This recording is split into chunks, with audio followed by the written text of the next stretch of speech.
जब पूरा देश रतन टाटा पर शोक मना रहा था, पीएम मोदी इंडिया से हजारों किलोमीटर दूर लाओस में मीटिंग कर रहे थे, तब कोलकाता में एक विमान से हड़कंप क्यों मचा था? वहां के आसमान में ऐसा कौन सा विमान पहुंच गया जिसे देखते ही एयरफोर्स अलर्ट मोड पर आ गई। दिल्ली तक तड़ातड़ मैसेज पहुंचने लगे कि 3 पायलट और एक इंजीनियर वाला विमान कोलकाता में लैंड करना चाहता है। वो बता रहे हैं कि विमान चीन जा रहा है और उसमें चीन में इस्तेमाल होने वाले कई पार्ट्स रखे हैं, जिसे सुनते ही सबसे बड़ा सवाल यह था कि आखिर विमान में ऐसा क्या है।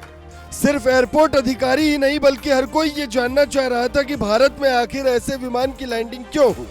वीडियो देखकर आप समझ सकते हैं कि ये कोई सामान्य विमान नहीं है। इस विमान का नाम है बेलुगा एक्सेल, जिसे लैंड करवाने के लिए इंडिया में कुछ ही एयरपोर्ट्स हैं। इसकी लंबाई 207 फुट और ऊंचाई 62 फुट है। इसके पंखे 197 फुट लंबे और 10 इंच चौड़ाई में फैले होते हैं, जबकि बाकी कमर्शियल विमानों में पंखों की लंबाई चौड़ाई 100 फुट और 5 से 7 इंच के आसपास होती है। अब सवाल था कि इतना भारी भरकम विमान चीन क्यों जा रहा था? ऐसा कौन सा सामान था जो इतने बड़े विमान में रखवाना पड़ा? जब ये पता करवाया गया तो जानकारी मिली इसमें बड़े बड़े पुर्जे और विमान के डैन रखे हैं, जिन्हें चीन के तियानजिन प्रांत में ले जाना था। लेकिन उससे पहले ही हवा में विमान का ईंधन खत्म हो गया। अब फ्रांस और भारत के चूंकि दोस्ताना संबंध है और संकट के वक्त वैसे भी कहीं का विमान कहीं भी रुककर ईंधन ले सकता है और वहां की अथॉरिटी अनुमति दे, तो यहां भी यही हुआ। फ्रांस से चीन की दूरी करीब 8000 किलोमीटर है। ऐसे में विमान के 3 चालक और इंजीनियर को भी आराम की जरूरत है, इसलिए कोलकाता एयरपोर्ट पर इसे उतारने की सहमति बनी। और उसके बाद जो वीडियो सामने आया उसे देखकर आप भी सल्यूट करेंगे। वीडियो में दिखता है जैसे ही विमान लैंड होता है उसे वाटर सल्यूट दिया जाता है।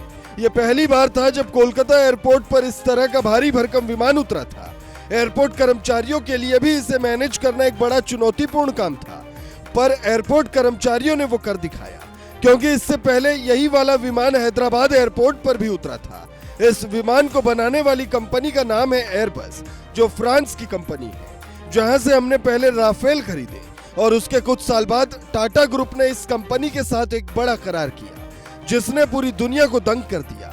ये ऐसा करार था जिससे दुनिया के आसमान पर भारतीय विमानों का एक तरह से कब्जा नजर आने वाला है। टाटा और एयरबस का करार। फ्रांस की सबसे बड़ी विमान कंपनी एयरबस के साथ टाटा कंपनी ने विमान बनाने का करार किया, जिसके मुताबिक अब भारत में सिंगल इंजन हेलीकॉप्टर और तमाम तरह के एयरक्राफ्ट बनाए जाएंगे।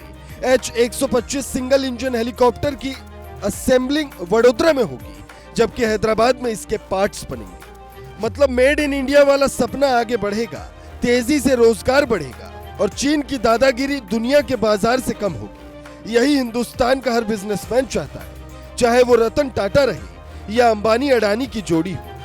हर कोई चीन के उस दबदबे पर काबू पाना चाहता है जो उसने दुनिया के बाजार पर बीते कुछ दशकों में स्थापित किया, और वो तभी होगा जब हमारे बिजनेसमैन फैसले रतन टाटा और अडानी की तरह लेंगे, चाहे वो एयरबस को इंडिया में प्लांट लगाने के लिए बुलाना हो या फिर इजराइल में अडानी कंपनी का पोर्ट खरीदने का फैसला हो।